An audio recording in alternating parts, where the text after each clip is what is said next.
Well, hello everybody, and welcome back to Narrowboating with Stealthy.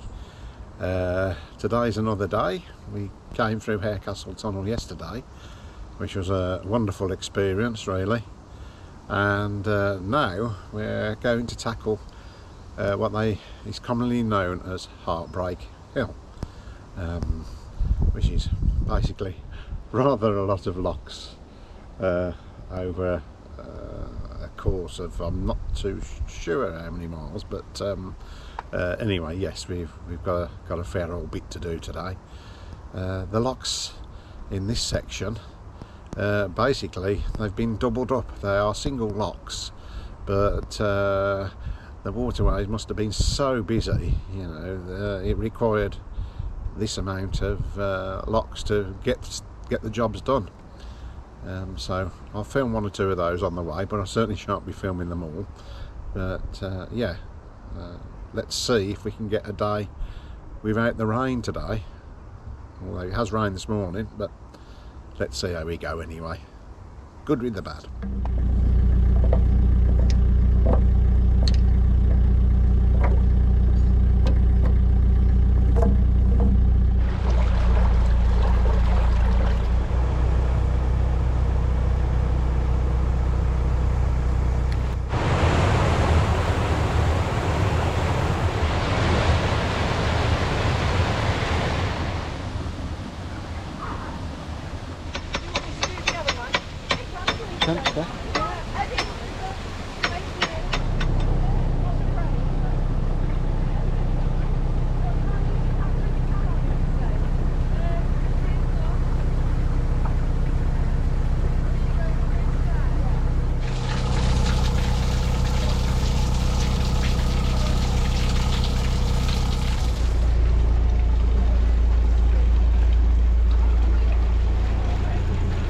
So the question is here, was this lock ever filled in and taken over by what looks like a pub? Answers on a postcard.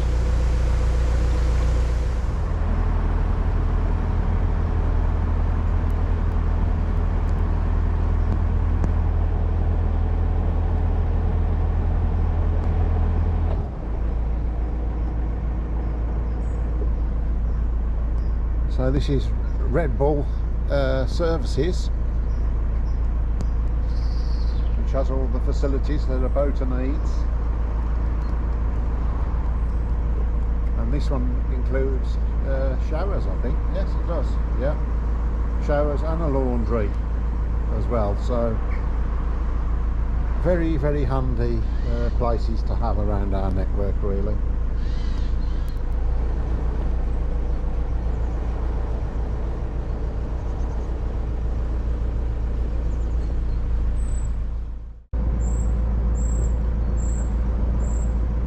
This is looking rather handy. It looks like there's a boat just coming up through the lock, so that does save a little bit of time. We generally call these crossovers because that's exactly what we're going to do. We're going to cross over. Also, there's a water saving aspect to doing this type of exercise as well. So basically, around the country, there are some areas need the water more than others. Some of the canals are fed from rivers, so it's not so much of a problem, but some of the canals that are fed from reservoirs and things like that, it can become problematic, especially on summits.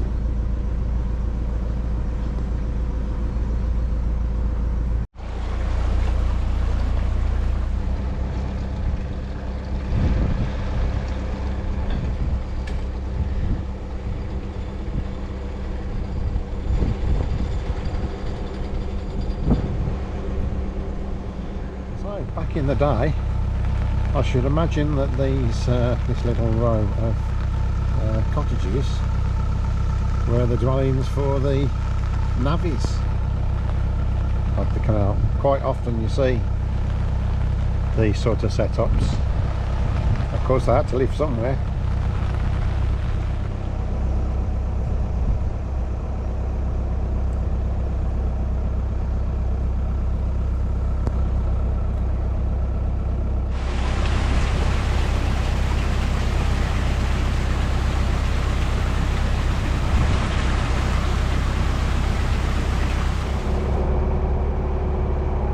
It stopped raining at last, and we got a little bit of blue sky, so I thought I'd just get on the camera quickly while we got the opportunity.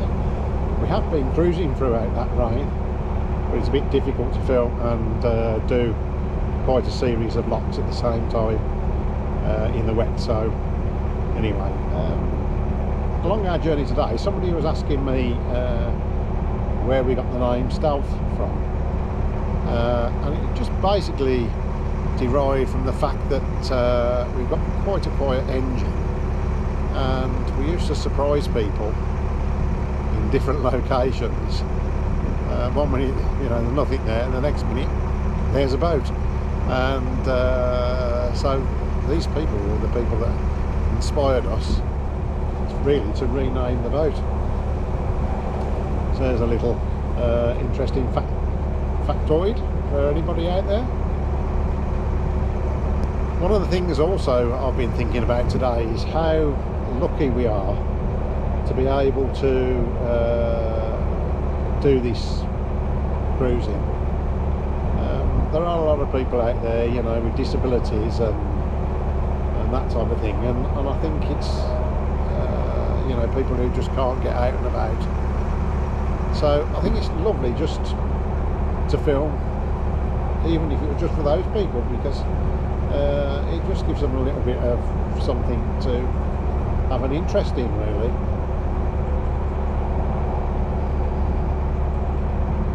And they, you know, perhaps follow us on our journeys along the way.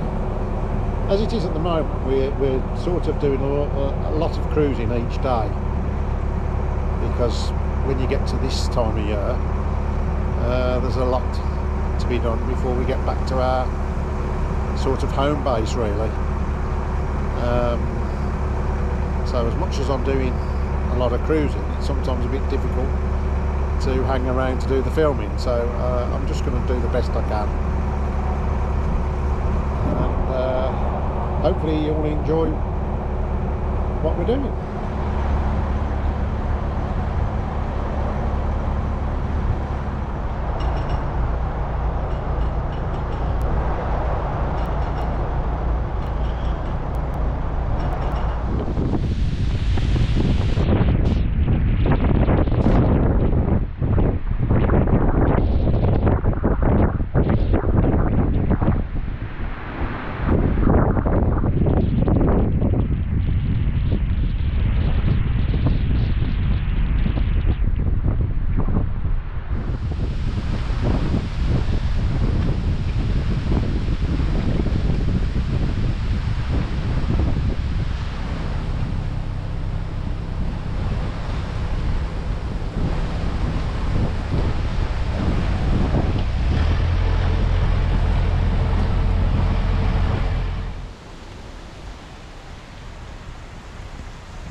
Well, this is interesting. They've turned this, what was a lock, into a little bit of a bywash.